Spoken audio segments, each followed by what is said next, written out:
The night smelled of iodine and gunpowder. Somewhere beyond the rows of tents, a helicopter's rotor beat against the humid Vietnamese air like a frantic heart.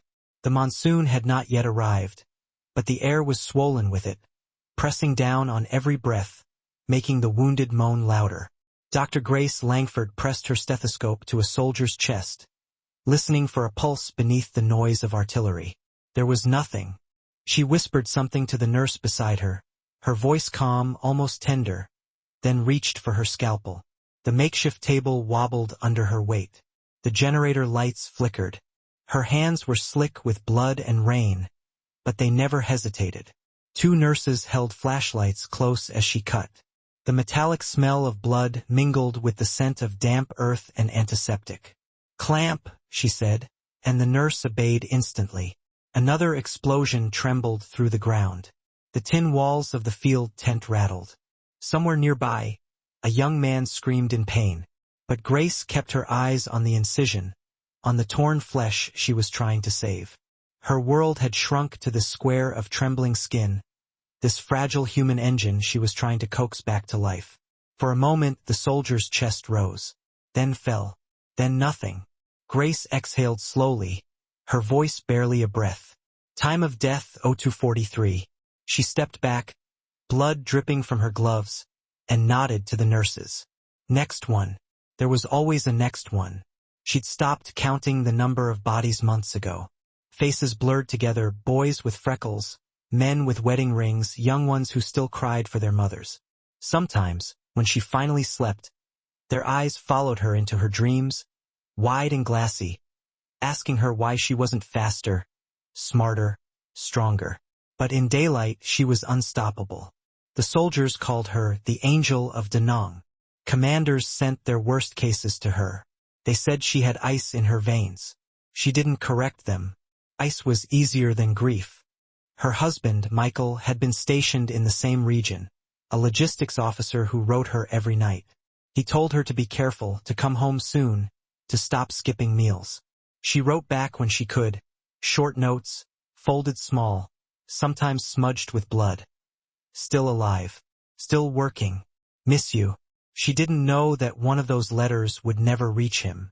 His convoy was hit 2 months before the ceasefire. They found his dog tags in the wreckage. The letter she'd written that morning, "I dreamt of tulips again," was returned to her unopened, stained with smoke. After that, she stopped writing. When the war finally ended, Grace stayed behind for another year, helping evacuate the last hospitals. She couldn't bear to leave the men who still remembered her name, who clung to her wrist like it was the last thing tethering them to the world. But the silence that followed peace was worse than the noise of shells, pressed on her, heavy and merciless. In the quiet, she heard the ticking of scalpels in metal trays, the ghosts whispering through her dreams. She realized she couldn't operate anymore. Not because she'd lost skill, but because she'd lost the will to touch suffering. Every pulse beneath her fingers reminded her of Michael's still heart. So she left. America didn't welcome her as a hero. She came home to a country that wanted to forget the war entirely.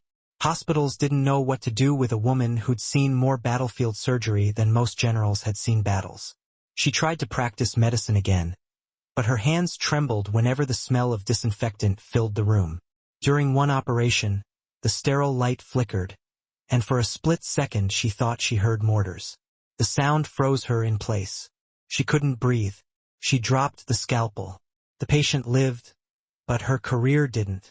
She walked away that day and never looked back. Years passed quietly. She moved to New York because she wanted to disappear into its noise.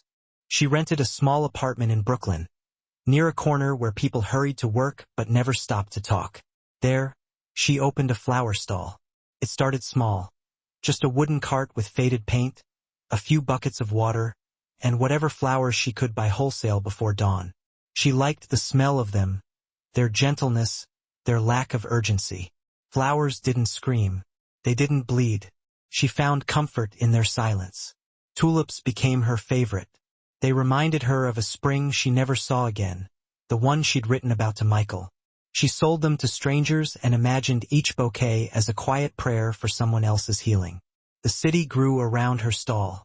New skyscrapers rose, people came and went, but Grace remained. A fixture at the corner of 9th and Jefferson.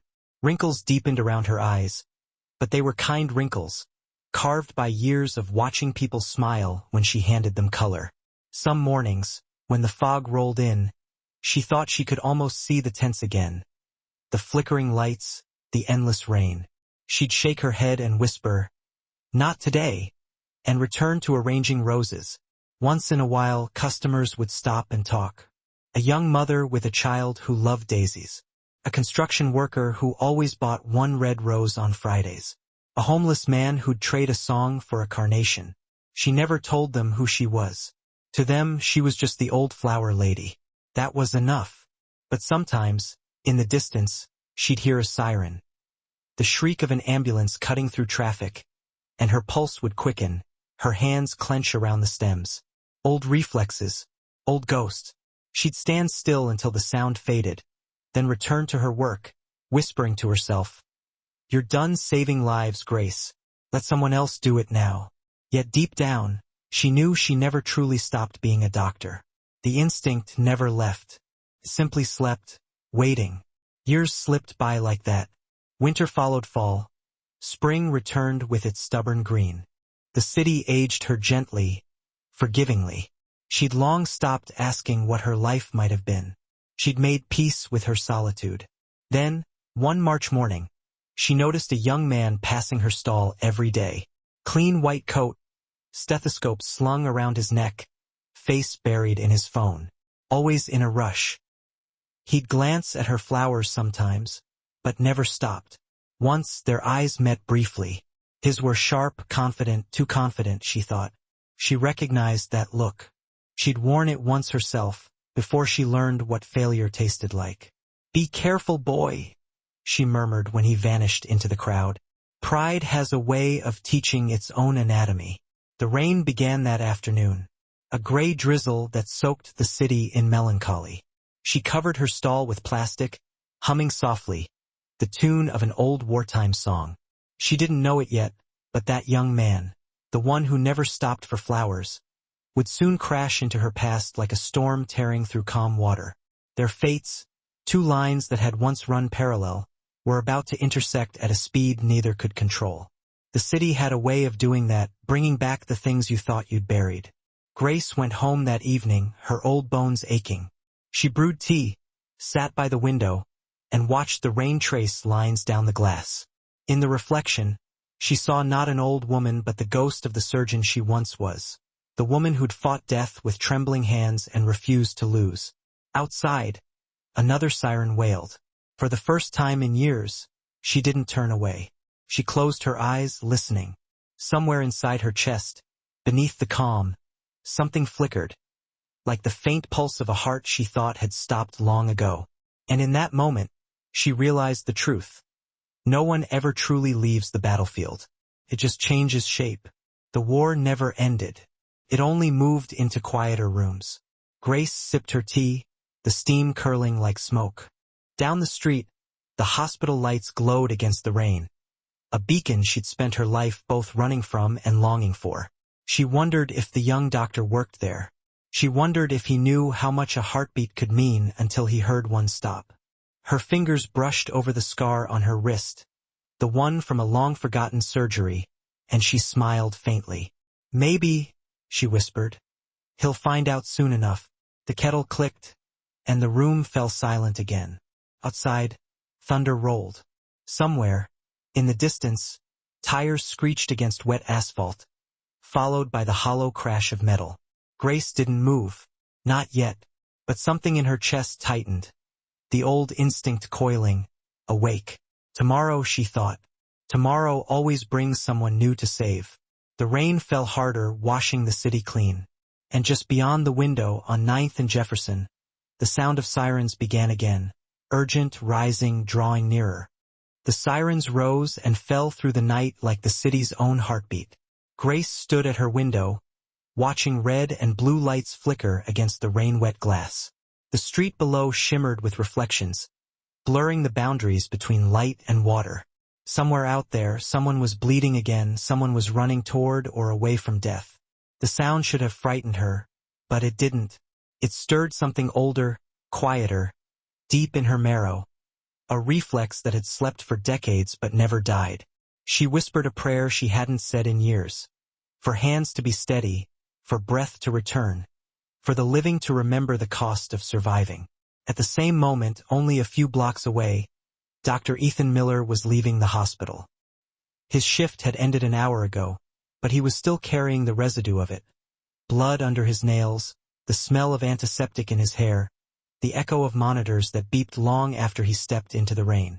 He was young enough to still believe that exhaustion was a choice and pride a form of strength. His mentors admired his confidence. His patients mistook it for certainty. He moved through the corridors of medicine as if every diagnosis were a puzzle he could outsmart. And most nights he did. Most nights he was right. But tonight, something inside him was frayed. He had lost a patient that afternoon. A man in his 40s. Cardiac arrest during a routine procedure. Textbook response. Textbook failure. Ethan had done everything by protocol, every step precisely as trained, and yet the man had died anyway. He told himself it wasn't his fault. He told himself it was probability, not negligence. But the truth gnawed at him as he walked through the rain. The patient's wife had stood in the hallway silent, holding her own breath like it could bring him back. Ethan couldn't shake the look in her eyes when she realized he was gone. Not rage, not even grief. Just disbelief, like someone who had suddenly remembered that death was real. He shoved his hands into his pockets and turned down Jefferson Street. The rain came harder now, blurring the outlines of everything. The storefronts, the lamps, the old woman's flower stall he passed every morning. She was gone for the night, of course. The flowers slept under their plastic cover, their colors dulled by the storm. He didn't notice the faint light still flickering in her apartment window above. The screech came first, a sound so sharp it cut through rain and thought alike. Tires skidding on wet asphalt. Then a crash deep and final. Metal against metal. Ethan froze for a second, instincts catching up to shock. The smell of smoke and oil filled the air. He ran toward it. At the corner, two cars had collided. One overturned, the other crumpled against the lamppost. A small crowd had already gathered, their phones raised, faces pale in the glow of their screens. Ethan pushed through them. "Move!" he shouted, his voice slicing through panic. "I'm a doctor." He slid down beside the overturned sedan, his knees splashing into water and glass. Inside, a man hung half out of the driver's window, chest barely moving. The seatbelt had cut deep into his shoulder, and blood ran from his temple. Ethan's pulse spiked. He saw the cyanosis creeping around the lips, the shallow breaths struggling against a collapsing chest. "Pneumothorax," he muttered. "Damn it!"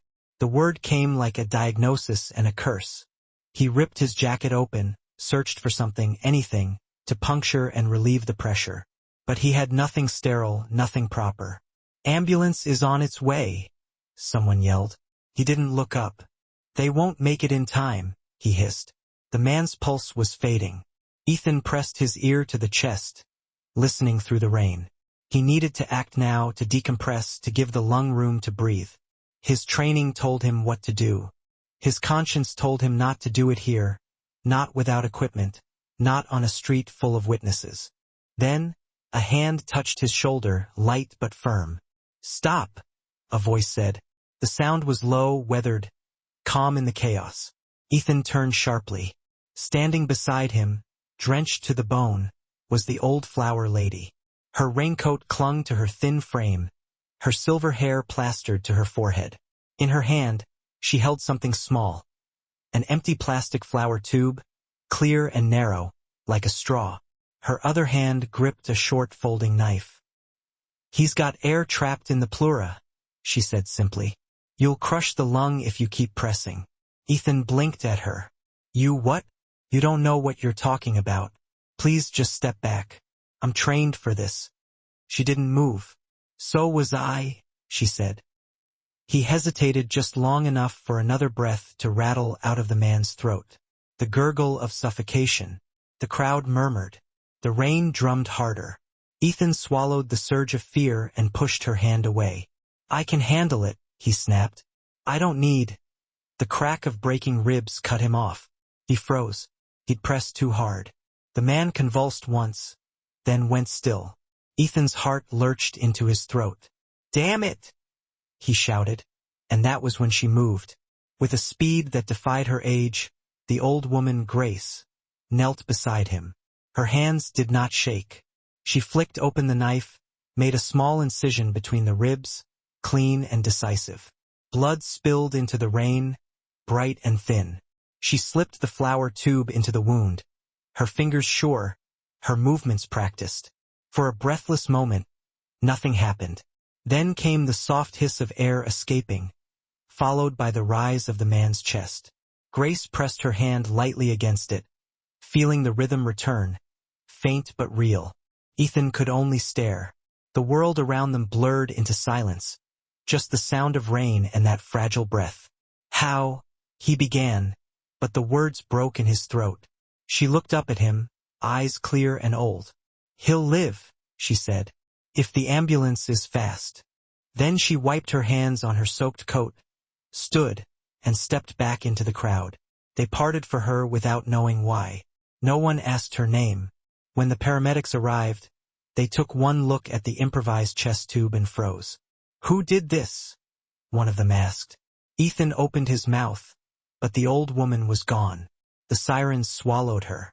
Hours later, after the chaos, after the patient was stabilized and rushed into surgery, Ethan sat alone in the hospital corridor. His scrubs were wet, his shoes muddy, his thoughts louder than the hum of fluorescent lights. The nurses had congratulated him. "You saved him," they said. "Brilliant fieldwork." He didn't correct them. He just nodded. But the image of those hands, old, scarred, steady, haunted him. She had moved like a surgeon. She had spoken like one too. Who was she? The next morning, the question still burned. He walked to the corner of 9th and Jefferson, where the rain had washed the night away. The flower stall was there again, small and bright against the dull street. She was arranging tulips, humming softly to herself. When she saw him, she didn't seem surprised. "You're early," she said. "Doctors usually sleep late after saving lives." He stood there, unsure whether to thank her or demand an explanation. What you did last night. It was—" he couldn't find the word. Miraculous wasn't scientific. Illegal wasn't fair. "Where did you learn that?" She smiled faintly. "In a place where people didn't wait for ambulances," she said. "Where we used what we had. Even a flower tube sometimes." He frowned. "You were a medic?" Her eyes twinkled. "Something like that." He noticed her hands then, thin, veined, but strong. There were faint scars along her fingers, old burns and cuts, the kind only surgeons carried. "You're a doctor," he whispered. "You were a doctor." "I was," she said. "A long time ago." He wanted to ask more, but she turned back to her flowers. "You should get to work," she said softly. "People are always dying somewhere. Best not to keep them waiting." He hesitated. "You could have died last night," he said. "That was reckless." Grace looked up, her eyes bright with something both fierce and kind. "So is being alive," she replied. He left without another word, but all day the sound of her voice lingered. In surgery that afternoon, his hands moved with new caution. When an intern suggested a faster method, Ethan paused, remembering her saying, "You'll crush the lung if you keep pressing." He adjusted, gentler this time, and the patient's vitals steadied. Later, he caught himself staring at the scalpel under the light, wondering how many lives that blade had taken and returned in equal measure. In the following weeks, he visited the flower stall again. At first, he pretended it was coincidence. Just coffee from the cafe next door, just passing by. But she knew. She always looked up before he spoke.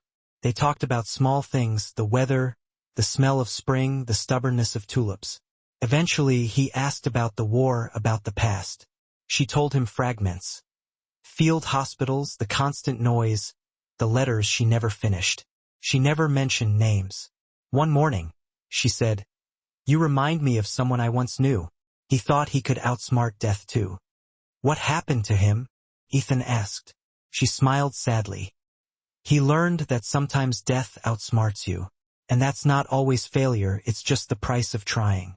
He didn't fully understand then, but her words stayed with him. Grace noticed the change in him. He listened more. He stopped snapping at nurses. He began to see patients not as puzzles but as people. She said nothing of it, but when she saw him pause by her stall one morning, holding a bouquet for no one in particular, she knew he'd begun to heal in ways medicine couldn't teach. Spring came early that year. The city thawed. The tulips bloomed in bright defiance of the cold. Grace's stall flourished again, until the day she didn't show up. Ethan waited, then asked around, but no one knew much. "The old lady?" someone said. "Haven't seen her for days." He went to her building, knocked on her door. No answer. The landlord told him she'd been taken to the hospital. His hospital, after collapsing in her apartment. He ran. When he found her, she was asleep, frail against the white sheets, the 4 humming softly beside her. The chart read congestive heart failure. She opened her eyes when he spoke her name. "Ethan," she said and smiled. "You came." He tried to speak, but his throat tightened. "You should have told me," he said. "What could you have done?" she asked gently. "Cut open my chest and put in a new heart?" He wanted to laugh, but it came out as a sob. "I just wanted to see the flowers bloom one more spring," she said. "That's all." He sat beside her, holding her hand. It felt weightless, like something that could vanish if he gripped too tightly. "You saved me," he whispered. She shook her head. "No, you saved yourself. I just reminded you how." The monitor beeped steadily, each sound a fragile reassurance. She closed her eyes. "Promise me something, Ethan. When you cut, when you heal, do it like you're planting a seed. Gently, so something new can grow." He nodded. She drifted into sleep. The sunlight through the window turned her white hair to silver fire. Ethan watched her breathe. Every rise and fall a quiet miracle. That evening, she was gone. Peacefully, the nurse said, like someone who'd finally come home. He attended her funeral alone. Few people came. There was no family listed, no records of her service that he could find. But he brought tulips, yellow ones, and laid them on her coffin. He remembered her saying once that flowers were proof life could bloom even after ruin. Months later, the corner of 9th and Jefferson was empty. He bought the stall from the city himself and reopened it. The sign read, "Flowers of Grace bloom for life." He worked at the hospital still, but sometimes, between shifts, he'd stand there under the morning light, arranging tulips with hands that had learned humility. People thought it was strange, a doctor selling flowers, but he didn't mind. He knew what it meant. Every spring, he'd tell the interns about an old woman who once saved a life with a flower tube and a steady hand. Most thought it was just a story, but Ethan knew better. And whenever a siren wailed in the distance, he'd glance toward the sky and whisper, "She's still watching." Outside, the city moved on. Somewhere, another crash, another heartbeat, another chance to remember. "The war never truly ends," Grace had said. "It just changes form." And Ethan now understood. Healing was its quietest victory. The rain began again, soft and steady, washing the petals clean. And somewhere in the crowd, a young woman in scrubs paused at the stall, looking up at the sign drawn by the name. She smiled faintly and whispered, "Flowers of Grace." Ethan looked at her and, without knowing why, felt the faintest sense of beginning again. The morning light filtered through the hospital windows like water through glass. Cold, sterile, but alive. Ethan stood by the main entrance, sipping coffee gone lukewarm, watching the parade of interns rush through the sliding doors. They were young, faces sharp with ambition and caffeine, each clutching clipboards and anxieties in equal measure. He saw himself in them years ago, the restless energy, the need to prove something invisible. Only now did he realize how exhausting that hunger could be. He'd been chief resident for 2 years. The job didn't come with glory, just longer hours and the responsibility of being the one everyone looked to when things went wrong. He'd learned to carry the weight quietly, the way Grace once had. Sometimes, When the night shift stretched past reason and the halls smelled like antiseptic and sleeplessness, he imagined her voice in his head, soft, pragmatic, amused. Be gentle, Miller. Even steel can break if you don't listen to its song. He missed her. It had been over a year since her funeral, yet he still caught himself turning corners expecting to see her flower cart. He still bought tulips from a different vendor every Sunday and left them at her old corner, though no one knew why. It wasn't grief anymore, not exactly. It was habit, a way of keeping something good alive. Dr. Miller? The voice snapped him back. He turned. A young woman stood in front of him, slender, sharp-eyed, her ID badge slightly crooked. I'm sorry to bother you, sir. I'm Dr. Anna Tran, the new resident assigned to your rotation. She held out her hand. Her grip was firm, her tone confident, but her eyes flickered with the uncertainty of someone trying to hide fear. Right? Ethan said, shaking her hand. You're early. I thought it'd make a good impression. It did. He started walking. She fell into step beside him. Where'd you do med school? Columbia. Internal medicine prelim, then switched to surgery. Switched. He glanced at her. Not many people do that voluntarily. She shrugged. My grandmother used to say medicine should hurt a little. If it doesn't, you're not close enough to what matters. Ethan stopped mid-stride. Your grandmother sounds like she knew what she was talking about. She was a doctor. In the war. He stared at her for a beat longer than was polite. Vietnam? Yes, Anna said. You knew? He didn't answer. The elevator dinged open, and they stepped inside. The air felt suddenly too small. He caught a glimpse of her face reflected in the steel doors. Focused, proud, a flicker of something achingly familiar. The resemblance wasn't physical. It was in the way she carried herself, the stillness behind her eyes. Welcome to surgical rotation, he said finally. Try not to lose too much sleep. Or hope. That first week, Anna shadowed him through 12-hour shifts that bled into 16. She was quick, sharp with diagnostics, steady with her hands. Too steady. Ethan watched her intently, not because he distrusted her, but because he saw something dangerous in that steadiness. It was the same thing that had once driven him. Precision without pause. Control mistaken for mastery. On Thursday night, they handled a multi-trauma case, motorcycle accident, massive internal bleeding. Ethan worked fast, commanding the room with quiet authority. Anna assisted without hesitation, reading his cues before he spoke. The rest of the team moved around them like an orchestra following a conductor who'd found his perfect duet. When it was over, when the bleeding was stopped and the monitors sang steady, Ethan leaned against the wall, breathing hard. Anna removed her gloves, face pale but composed. You've done this before, he said. My grandmother used to make me practice stitching on fruit, she replied. Said an orange rind was close to human skin. He smiled faintly. She was right. Anna's lips curved into a small, proud smile. She'd like to hear that. Later that night, as he filled out paperwork, Ethan found himself searching her name in the hospital database. Tran, Anna. Born in New York. Parents both teachers. No mention of a grandmother. He scrolled through the files anyway, his chest tightening. It was ridiculous to think it could be her.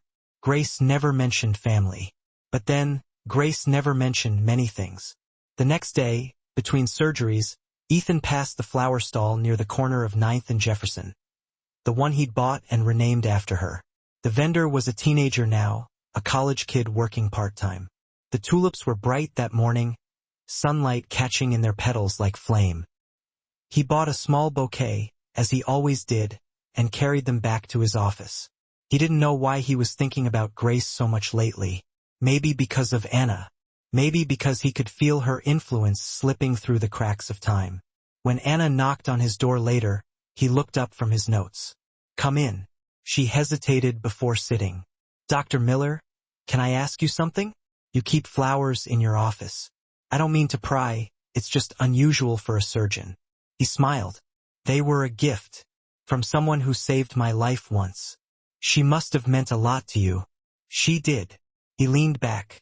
She taught me that medicine isn't about winning. It's about listening. To the body. To fear. To people. Anna nodded slowly, thoughtful. My grandmother used to say something similar. That saving someone's life doesn't mean you understand it. He tilted his head. What was her name? Grace, Anna said softly. Grace Langford. The pen slipped from his fingers. She didn't notice. She passed away a while ago. I never met her. My mother told me she was a field surgeon in Vietnam. American, but she stayed after the war to help civilians. I grew up hearing stories about her. She's why I became a doctor. Ethan sat in stunned silence. The sound of the clock filled the space between them, each tick a pulse returning after a long arrest. He managed a nod. I knew her, he said finally. She saved someone right outside this hospital. Years ago. Anna's eyes widened. You're kidding. No, he said quietly. I was there. That night he couldn't sleep. He lay awake replaying her words, her grandmother's name. Grace had never mentioned family. But the idea that her legacy had continued, through this bright, determined young woman, felt like something more than coincidence. It felt like proof that some lives never really end. They just echo forward in others. The next few months changed everything. Ethan became more than a supervisor. He became a teacher in the way Grace had been. Patient, sometimes gruff, but kind when it mattered. Anna absorbed everything. She challenged him too, questioning protocols, pushing for compassion over convenience. Once, during a particularly grueling trauma case, she defied his direct order to withdraw from the table and instead found a small bleeder he'd missed. The patient lived. Afterward, in the empty scrub room, he confronted her. You disobeyed a command, he said, voice sharp. I did what I thought was right. You could have compromised the procedure. But I didn't, she said, looking straight at him. You taught me to listen, to the body, to what's really happening. That's what I did. He stared at her for a long moment before sighing. You remind me too much of her. Of who? Grace. Anna didn't reply, but the flicker in her eyes said she understood more than she let on. By winter, they'd fallen into rhythm. They worked seamlessly in surgery, finished each other's decisions without words. The staff joked that Miller had found his shadow. But underneath the jokes, there was respect. Anna was becoming one of the most capable residents in the program. Then came the night that would test everything. A citywide power outage hit during a snowstorm, flooding the ER with victims from a freeway pileup. Generators flickered, the backup lights casting everything in dim amber. The air was thick with tension and blood. Ethan was leading triage when a nurse called out, Dr. Miller, we've got a code blue, multiple trauma, young female, severe internal bleed. He turned. Anna was already there, hands pressed against the patient's abdomen, voice steady but urgent. We need to open her now. She's crashing. Ethan glanced around. No or available. No lights. No power. Just chaos. The moment replayed like a memory he didn't own but knew too well. The rain. The noise. Grace's voice. He looked at Anna, saw the fear and focus battling in her eyes. You know what to do, he said. They worked by flashlight. It wasn't surgery, it was survival, the kind of brutal, improvised medicine Grace would have recognized. Blood soaked through gloves, pooled under their shoes. Anna's movements were instinctive, almost ancestral, her breath sinking with the flicker of light. She found the rupture, clamped it, sutured with hands that did not tremble. When the power roared back, it illuminated a room of stunned faces and one faint but steady heartbeat. Hours later, in the break room, Anna sat on the floor, shaking. I thought she was gone, she whispered. Ethan crouched beside her. You saved her. She looked up. I just did what had to be done. That's what your grandmother would have said. Anna smiled weakly. You really knew her? He nodded. Better than most. There was silence then, a quiet so deep it felt like respect. Weeks passed. The patient recovered. The hospital hailed the team as heroes, but Ethan knew the truth. Grace had saved another life through Anna. The line between past and present had blurred again, stitched together by faith and skill. On the anniversary of Grace's death, Ethan took Anna to the corner of 9th and Jefferson. The flower stall still stood there, its paint fading, its tulips bright. He handed her a single yellow one. She used to say flowers were proof that life can bloom even after ruin. Anna held it carefully. She sounds like someone worth remembering. She is, Ethan said. And now, because of you, she won't be forgotten. They stood there a long time, the city moving around them, the air sharp with spring. For the first time in years, Ethan felt at peace. Grace had passed something through him, into her, and maybe someday into others. Medicine wasn't about immortality, he realized, it was about continuity. Each healed wound a quiet message that said, "We were here, we cared, we tried." When they walked back toward the hospital, Ethan saw a child across the street trip and fall. Anna instinctively moved to help. He watched her kneel, speak softly, calm the crying boy before the mother even reached them. That simple kindness struck him harder than any miracle. Grace's spirit was alive, not in the grand gestures, but in the small human ones. That night he stayed late at the hospital. The corridors were empty, the hum of machines steady. He passed the surgical ward and paused at the observation window, looking in at Anna reviewing charts under the dim light. For a moment, her reflection overlapped with another, Grace's, smiling faintly in memory. He whispered, "She learned well, didn't she?" And somewhere he swore he could hear a soft voice answer, "You both did." The next morning, Anna found a note on her desk. In Ethan's handwriting, it read, "You don't need to carry her name to carry her legacy. Keep listening. Keep planting." Beneath it, a single tulip lay wrapped in paper. As the seasons turned, Anna grew into her role, leading surgeries with calm confidence. Ethan began to step back, letting her take charge, letting her find her rhythm. There was pride in it and a quiet melancholy too, the kind that comes when you realize your purpose has shifted from doing to guiding. He thought often of Grace, of how she must have felt watching others take the torch. He understood her now more than ever. One evening, years later, he walked past the hospital garden. Tulips bloomed there, bright against the dusk. A plaque stood among them, in memory of Dr. Grace Langford, surgeon, healer, teacher. Her flowers still bloom. Ethan stood there a long while, the scent of soil and spring in the air. Behind him, Anna's voice called, "Dr. Miller? We've got a patient waiting." He turned, smiled faintly. "Coming." The door closed behind him, and the garden fell quiet again, except for the hum of life continuing. Somewhere beyond the city, rain began to fall, gentle and forgiving. And though Grace was gone, her voice lingered in the spaces between breaths, in the rhythm of heartbeats, in every act of mercy that dared to defy time. The late afternoon sun slanted through the hospital windows, coating the corridor in amber light. Ethan paused at the end of the hallway, watching the dust motes drift in the beam, listening to the quiet hum of machines through the walls.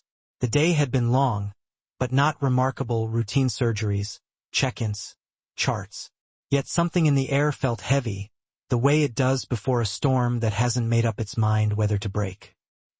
He rubbed his temples and turned toward the ICU, where the scent of antiseptic always carried a different weight, quieter and more final. Anna was there, her posture taut as she adjusted the foreline of a young boy, maybe 12, pale, too still, his chest rising unevenly. She didn't notice Ethan at first, and he didn't interrupt. There was something about the way she bent toward the child, whispering reassurance no one else would ever hear, that reminded him so much of Grace it ached. "He was in the oncology ward," she said when she finally noticed him. "Stage 4 osteosarcoma. It spread before they caught it. Surgery bought him time, but..." Her voice trailed off. Ethan didn't need the rest. He'd read enough charts to know when time wasn't a currency worth trading. "His name's Liam," she added softly. "He asked me today if I've ever been afraid during surgery." "What did you say?" "I told him yes, every time." Ethan smiled faintly. Grace would have liked that answer. Anna turned toward him, eyes weary. "I don't think he's going to make it through the night." Ethan glanced at the monitors, the heart rate slowing, the shallow breaths. "We'll do what we can," he said automatically. But the words felt empty even as he said them. She knew it too. Some truths carried their own silence. They stayed with Liam until the shift changed, the ward lights dimming into twilight. The boy's mother sat nearby, fingers tracing invisible patterns on her jeans, her face frozen in that desperate calm of people who've run out of ways to bargain.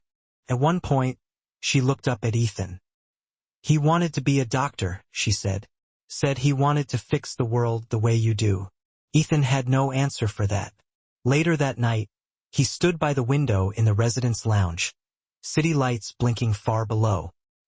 He could hear Anna's voice faintly down the hall, checking on patients, carrying on as if the world weren't cracking one life at a time. He envied that steadiness. Grace used to have it too, though he'd once mistaken it for indifference. Now he knew better. You learned to be steady only after you'd been broken. He remembered something Grace had said long ago, that letting go wasn't the opposite of healing, it was the last act of it. He hadn't understood then. Now he wondered if she'd been preparing him for this exact moment. At 2 a.m, the monitor alarm went off.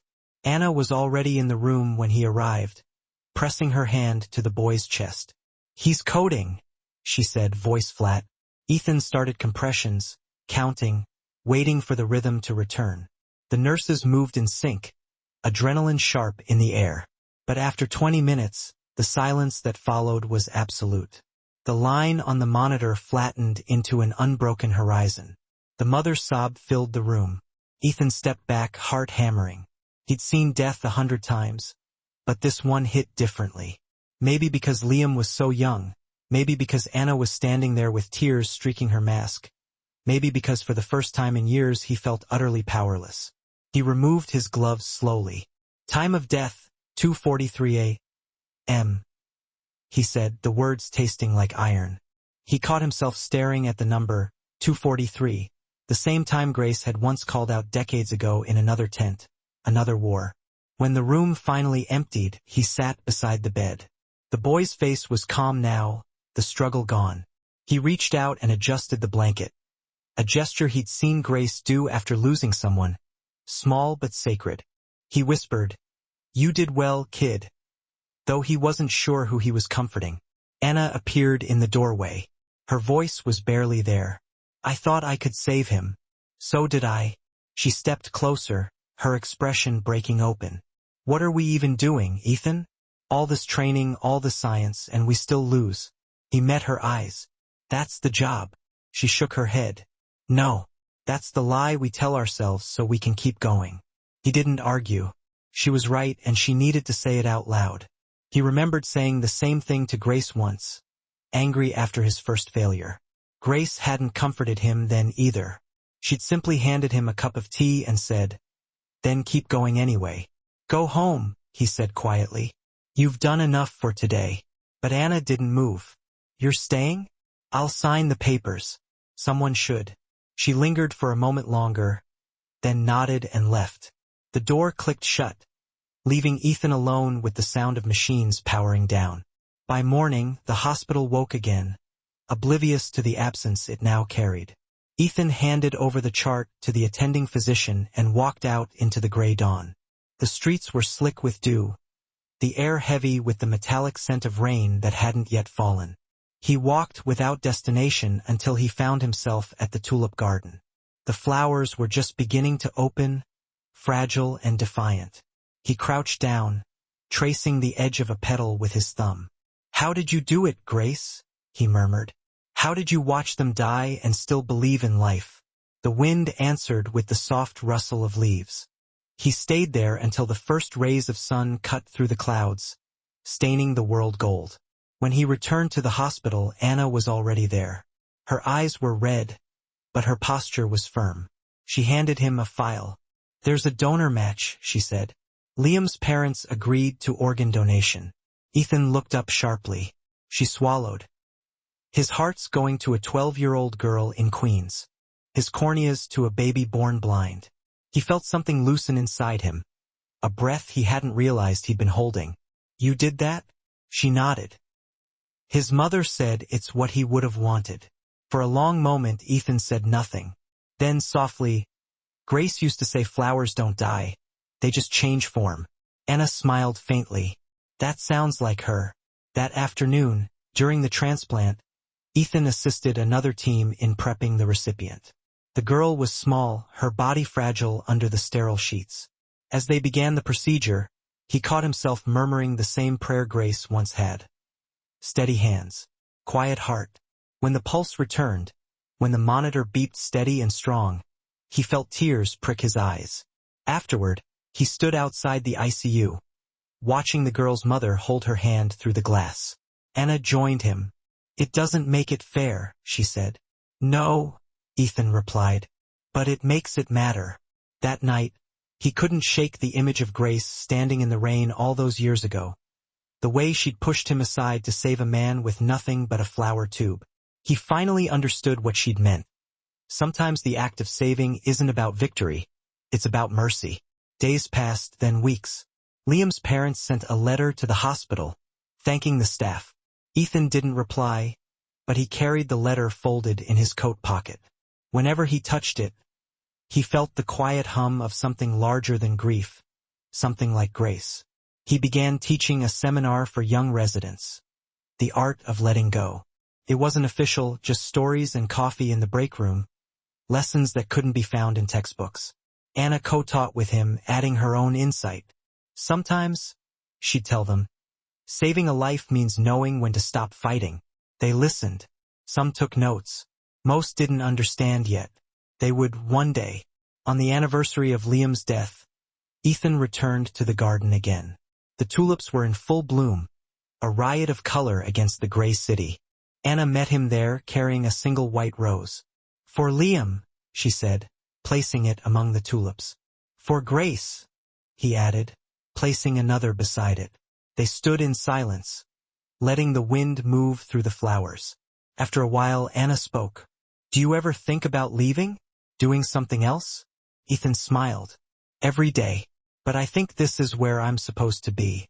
Grace once told me the world doesn't need heroes, it needs witnesses. People who stay when it hurts." Anna nodded. "Then I guess we stay." They turned back toward the hospital as the clouds broke and sunlight poured through. Ethan paused for one last look. The tulips swayed gently, and for a fleeting moment, he could almost see Grace there, standing among them, her hands tucked in her coat pockets, that faint half-smile on her lips. He blinked, and she was gone, leaving only the flowers, bright and alive, whispering in the wind. That evening, as he walked through the quiet ward, he stopped by a window overlooking the city. Lights flickered like distant constellations.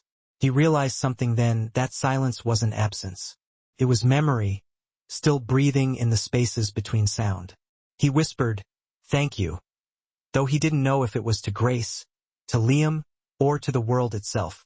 Outside, rain began to fall again, gentle and steady, washing the city clean. He turned back toward the ward where new patients waited, where life kept insisting on itself. Anna was already there, her voice soft, steady, guiding another young resident through a first procedure. Ethan watched for a moment, pride and sorrow interwoven, and then joined them. The work went on. It always would. The night stretched on, filled with the rhythm of machines, the murmur of nurses, the echo of heartbeats that refused to stop. And somewhere, in the quiet between them, Grace's voice lingered still, calm, resolute, eternal. The first sign was the envelope. It arrived on a Monday morning, tucked under a stack of patient charts on Ethan's desk, a small square of ivory paper with no return address. The handwriting on it was familiar, though he couldn't place why. Slanted, elegant, certain. He tore it open without thinking, expecting a memo or a patient letter. Inside was a single sheet. "Dr. Miller, it's your father. Stage 4 pancreatic cancer. He asked for you. Dr. Sharon Reed, Memorial Oncology." The paper trembled in his hands before he realized it was him shaking. His father. They hadn't spoken in almost 10 years. The last time had been in a hospital hallway, too, after his mother's surgery failed. His father had said words that still cut through memory like glass. "You should have been faster. You're a doctor, for God's sake." Ethan had walked away then and never gone back. He sat there for a long time, the world narrowing to the slow hum of the overhead light. The irony wasn't lost on him. He'd spent his life saving strangers but hadn't spoken to the man who'd raised him. Now time had drawn its line.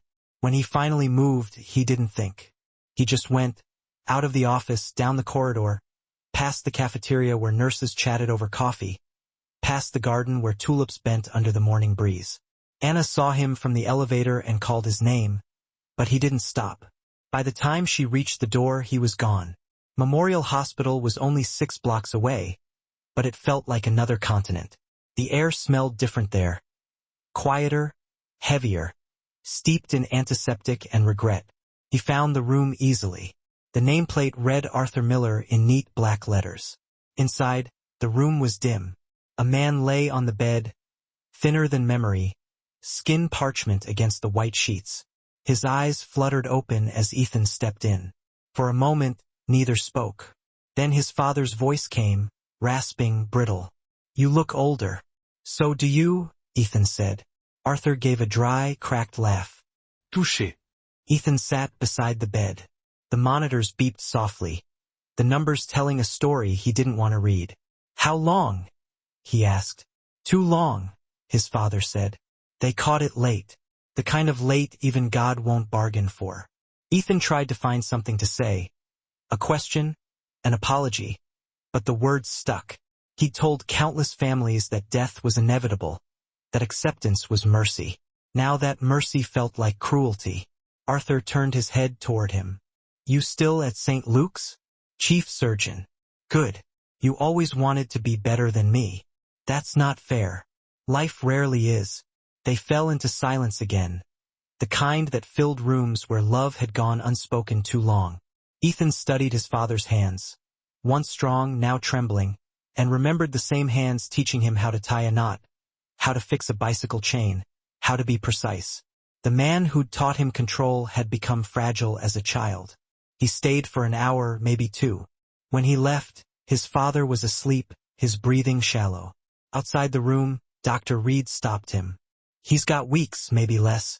Palliative care's managing the pain, but you should prepare yourself." He nodded numbly. The hallway spun for a second, then steadied. For the first time in his life, he wished Grace were still alive, because she would have known what to say when medicine ran out of language. Back at St. Luke's, Anna found him in the staff lounge, sitting in the dark. "I went to your office," she said quietly. "They said you left." Ethan didn't look up. "He's dying." "I'm sorry." He nodded. "He doesn't even seem afraid. Just done." Anna took the seat beside him. "Maybe he's not afraid because he's seen enough of you to know how it ends." He exhaled, a bitter laugh escaping. "That's the problem. He made me this way." They sat in silence. The vending machine hummed. Outside, the city pulsed with life. Anna finally said, "You don't have to fix it. That's what I do." "Not this time." He looked at her, really looked. The calm behind her eyes, the steadiness she'd built in the shadow of Grace's memory and his own teaching. "You sound like her," he said. "Maybe I'm just reminding you of what you already know." For the next few days, Ethan went through motions. Surgeries, check-ins, rounds. He performed flawlessly, like a man underwater. Everything muted, each movement rehearsed. Only when he washed his hands did the facade crack, the sight of blood swirling down the drain reminding him how powerless even clean hands could be. He visited his father every night. They talked little, but the silence began to soften. Once, Arthur asked him about Grace. Her name was still carved in the memorial garden outside St. Luke's. Ethan told him the story of the flower lady who'd saved a man with a straw. His father listened, eyes half closed. "Sounds like someone who knew the cost of living." "She did," Ethan said. "She also knew when to stop fighting." Arthur smiled faintly. "Then maybe you should learn that too." The next morning, Ethan was paged to surgery. A heart rupture emergency. He scrubbed in, slipped into the ritual like armor. But halfway through the procedure, his pager buzzed again. Memorial calling. Family update. Urgent. He didn't stop. He couldn't. The patient's life was in his hands, and the rhythm of the heart before him demanded his full attention. He closed the incision, sutured, stabilized. Only when the monitors steadied did he step back, breathing hard. Then he looked down at the clock. 2:43 p.m. He felt the chill before he even checked his phone. One missed call. A voicemail. Dr. Reed. I'm sorry, Ethan. Your father passed peacefully this afternoon. He sank into the chair in the changing room, still in scrubs, the sterile smell clinging to him like guilt. The time? 2:43. The same hour Grace had once whispered to the dead. The same hour Liam had stopped breathing. He pressed his palms against his eyes and let the silence collapse around him. Anna found him there later, motionless. The blue fabric of his scrubs darkened with sweat. She didn't say anything, just sat next to him, shoulder to shoulder, the way Grace had once done. After a while he said, I wasn't there. Maybe he didn't need you to be. He was my father. Anna's voice was soft. And you were his son, even if neither of you knew how to say it. He laughed once, short, broken. He taught me to fight everything, even the inevitable. She rested a hand on his arm. Then maybe your job now is to forgive him for that. Outside, the rain began, tapping softly against the windows. He didn't go to the funeral. He told himself it was because of scheduling, but the truth was uglier. He couldn't face a room full of condolences for a man he barely knew anymore. Instead, he spent that day in the tulip garden, the earth damp beneath his knees. He planted a new row, deep red ones this time, his father's favorite color. Anna joined him quietly, kneeling beside him in the dirt. They didn't speak. The act of planting was enough, the ritual of giving something back. When they finished, Ethan brushed the soil from his hands and stared at the small patch of color breaking through the gray. Do you think they know? He asked. The ones who leave us. Do you think they see what we do after? Anna looked up at the clouds. Maybe not. Maybe they just trust us to keep going. He nodded. Grace would have said something like that. She would have told you to eat. You look terrible. He smiled despite himself. That sounds more like her. They walked back toward the hospital in companionable silence. The world felt strangely lighter, though grief still clung like mist. Inside, the halls buzzed with life. Interns running late, a newborn's cry echoing from eternity, the steady rhythm of existence continuing without pause. That night, Ethan stood at his office window, watching the city lights. He thought about his father, about Grace, about every patient he'd lost and everyone he'd saved. The line between them felt thinner now, like the distance between a heartbeat and its echo. He wondered if all healers carried this, a quiet ache that never left but somehow became the compass guiding them forward. Anna knocked once, then entered. You're still here, she said. Where else would I be? She stepped closer, setting a folder on his desk. A new case, pediatric transplant. Complicated, risky. The parents requested you. He took the file, scanned it. When? Tomorrow morning. He closed the folder. All right. Anna hesitated. Are you sure you're ready? He met her gaze. No, he said honestly. But I'll show up anyway. She nodded, understanding more than words could hold. That's all Grace ever asked. When she left, Ethan opened the window a crack. The air smelled of rain and soil. Somewhere below, the tulips swayed in the wind, red against the night. He thought of his father's final breath, Grace's steady hands, Liam's quiet courage. They were all part of the same rhythm now, lives overlapping like heartbeats in a long, unbroken chain. He whispered into the empty room, You were right, Grace. The war never ends. But maybe that's the point. The moonlight pooled on his desk, glinting off the edge of a scalpel left beside the tulip bouquet. For the first time in weeks, he didn't feel the need to move it away. The night passed without dreams. The morning came gray and still, the kind of light that made every surface in the hospital look like it was holding its breath. Ethan arrived before sunrise, coffee untouched in his hand, the air heavy with the smell of disinfectant and rain carried in on people's coats. The pediatric wing was quiet except for the rhythmic beep of monitors behind glass doors. He changed into scrubs, tied the mask behind his head, and felt the familiar shift inside him. The world narrowing to precision, to motion, to the sound of his own heartbeat syncing with the monitors outside. Anna met him outside R3, already suited up, clipboard in hand. Her eyes asked the question she didn't say. "I'm ready," he told her. The patient was a 6-year-old girl named Mia. Her mother stood by the gurney, trying not to cry as nurses prepped her child. Ethan crouched down beside the girl.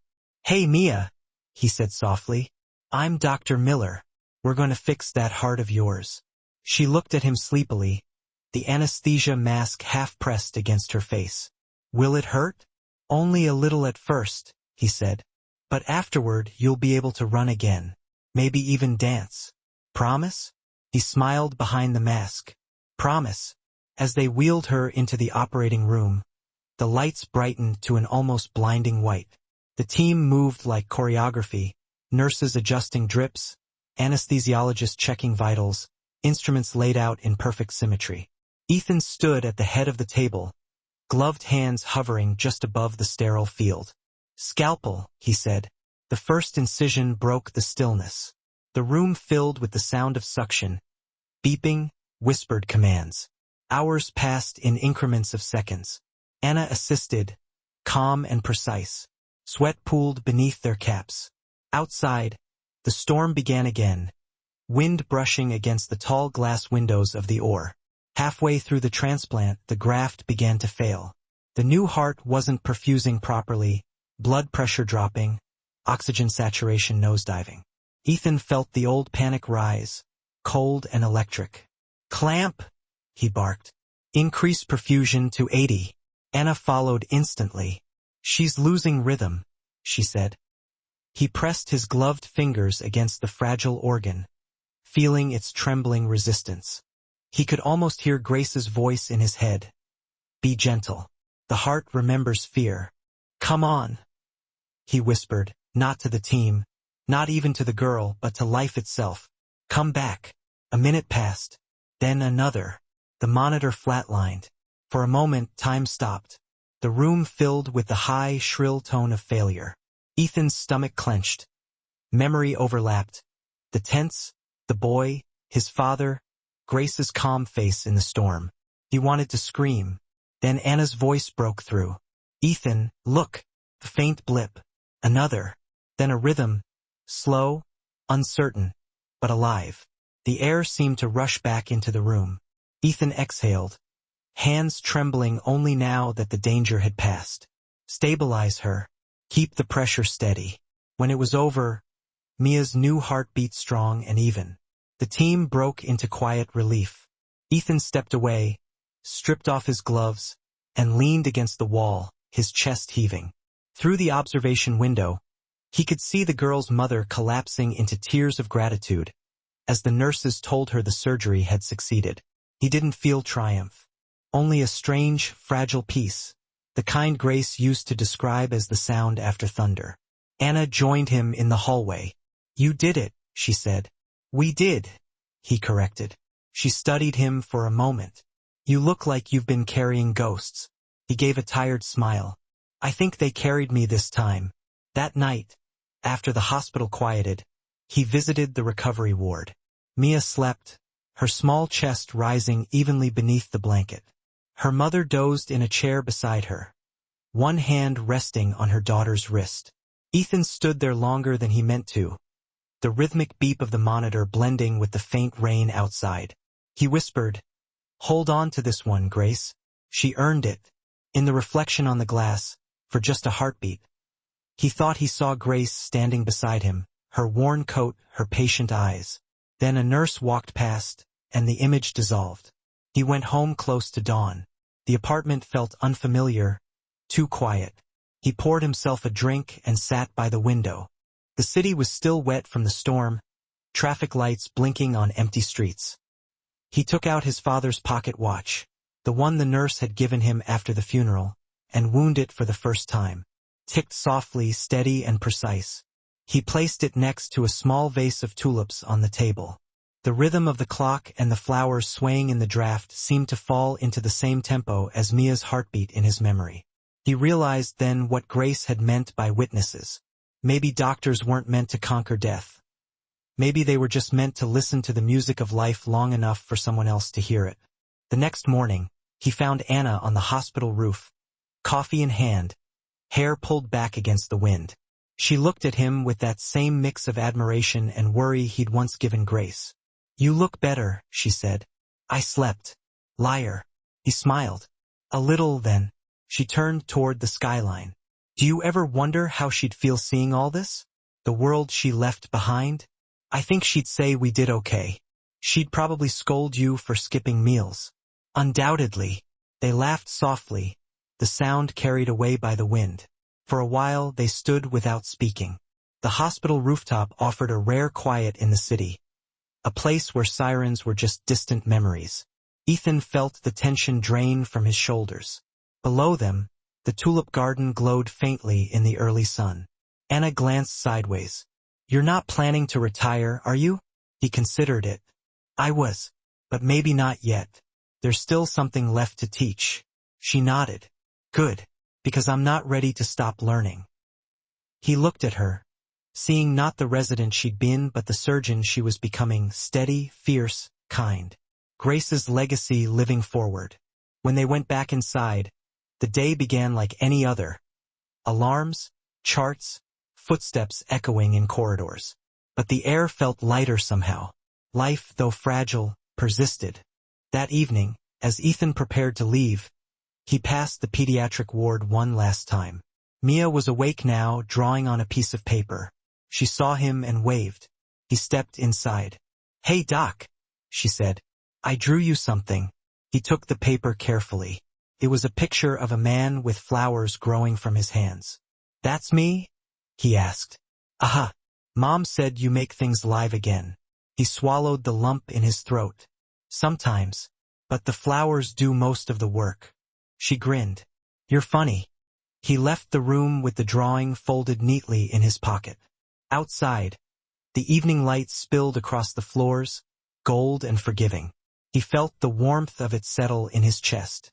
Later, in his office, he pinned Mia's drawing next to a faded photograph of Grace and a copy of the hospital's new plaque. "In honor of those who heal, and those who teach others how." He switched off the light, closed the door, and walked down the hall. The sound of footsteps, monitors, and laughter merged into a steady hum. The war was still there, inside every choice, every scar, but for the first time it didn't feel like something he had to fight. It felt like something he could live with. Outside, the rain had stopped. The tulips in the garden glistened under the lamplight, bending gently in the wind as if bowing to the night. Ethan paused by them, touched one petal, and whispered, "Thank you." The petal trembled, catching a drop of rain that hadn't yet fallen. He smiled and walked on. Somewhere above the city, dawn was already gathering. The hospital was never truly quiet. Even at dawn, when the world outside was gray and half asleep, life still hummed within its walls. Machines whispering, footsteps echoing, coffee cups clinking. Ethan walked through it all as if through a memory he hadn't yet learned to let go of. The night had been long, the storm outside longer. But the air smelled clean now, washed of yesterday's heaviness. Mia was recovering faster than anyone had expected. The transplant had taken beautifully, her body accepting the new heart as if it had always been hers. The nurses said she hummed to herself sometimes, soft, tuneless little songs that made them pause mid-shift. When Ethan visited her that morning, she was sitting up in bed, a stuffed rabbit tucked under one arm, coloring another picture. She looked up when he entered. "Hi, Dr. Miller." "Hi, Mia. How's our new heart doing?" "It's good," she said seriously, patting her chest. "It sounds like a drum when I run in place." He smiled. "That's exactly how it should sound." She held up her drawing. It was of a garden, full of flowers and people smiling. "This is for you," she said. "It's called the Flower Lady's Garden." The name made his breath catch. "The Flower Lady?" "Yeah, I dreamed about her. She said to tell you she's proud." He froze. For a long moment he couldn't speak. "What did she look like?" he asked softly. Mia frowned, trying to remember. "Old but nice. She smelled like rain and flowers." He blinked back the sudden sting in his eyes. That sounds like her. When he left the room, he stood in the hallway for a long time, the drawing clutched in his hand. The corridor lights flickered briefly, a trick of the building's old wiring. But for an instant, it felt like something else, like the faintest acknowledgement from somewhere beyond reach. Downstairs, the boardroom buzzed with its own kind of energy. Administrators, investors, and department heads sat around a long glass table. Anna stood at the front, presenting slides for the new Langford pediatric wing. Ethan took a seat quietly at the back. Her voice was steady, her eyes bright. Dr. Grace Langford's philosophy was simple. Medicine is compassion in motion. Our goal with this new wing is to continue her legacy, by merging science with empathy, precision with humanity. Applause rippled softly when she finished. The proposal was approved. Ethan didn't speak, but when Anna caught his eye, he nodded. She'd carried the torch further than he ever could. After the meeting, they walked through the garden together. The tulips were in full bloom again, stretching toward the sky. The plaque glinted faintly in the sun. She would have liked this, Anna said. She would have told us to stop wasting money on plaques and buy more surgical gloves, Ethan replied. Anna laughed, brushing a strand of hair from her face. Probably. They stood there quietly, the scent of earth and flowers mingling with the faint hum of the city. Then Anna said, "I'm leaving next month." He turned. "Leaving?" "I got an offer from the humanitarian medical program in Kenya. Trauma surgery. They need someone to build training protocols. It's what I've always wanted." He smiled, though his chest ached. "You don't need my permission, Anna." "I know. I just wanted you to hear it from me." He nodded. "Grace would be proud." "So would your father," she said gently. He didn't answer. The wind carried the smell of rain again, soft and distant. The next few weeks blurred. Anna finished her final rounds, trained her replacements, and packed her things. The hospital felt different already. Quieter, emptier in places where her voice used to echo. On her last day, she found Ethan in his office, the desk neat for once. "You're early," he said without looking up. "Habit," she said. He handed her a small box. "Open it." Inside was a pocket watch, his father's. "You sure?" she asked. "Grace gave me time once," he said. "Seems fair I pass it on." Anna swallowed. "You're not very good at goodbyes, are you?" "Doctors never are." She smiled. "Thank you. For everything." "Go," he said softly. "Go make the world smaller." She left that afternoon. Ethan watched her taxi disappear into the flow of traffic until it became just another part of the city's pulse. Then he turned back toward the hospital, the rhythm of duty filling the quiet she'd left behind. Days passed, then months. Seasons shifted. Mia was discharged, her laughter echoing through the halls one last time. The tulips bloomed and withered and bloomed again. The Langford wing opened with a small ceremony. No press, just doctors, nurses, and patients. Ethan spoke briefly, his words simple. "We are not here to win against death. We are here to stand beside life while it tries." Years later, his hair had gone gray. The lines on his face deepened but softened too, carved more by laughter than fatigue. He still visited the garden every morning, coffee in hand, nodding to the nurses as they passed. The plaque was worn now, the engraving fading from time and rain, but the flowers never failed to bloom. One spring morning, a young intern approached him shyly. "Dr. Miller? There's a woman here to see you. Says her name's Anna Tran." He turned, and there she was, older, sun-touched, her eyes lined from years of wind and dust, but smiling the same smile he remembered. "Thought you'd retired," she teased. "Thought you'd taken over the world." "Not yet." They walked through the garden together. She told him stories, children saved in refugee camps, surgeries done under flashlight, a field hospital named the Grace Project. He listened, pride swelling quietly in his chest. When they reached the tulips, she knelt, brushing a petal with her fingertips. "It's strange," she said. "No matter how many places I've been, this is still the only place that feels like home." He looked around at the familiar garden, the soft hum of the hospital behind them, the endless rhythm of life continuing. Home isn't a place, he said. It's the people who remind you who you are. They sat on the bench for a while, not talking. The air smelled of rain again, though the sky was clear.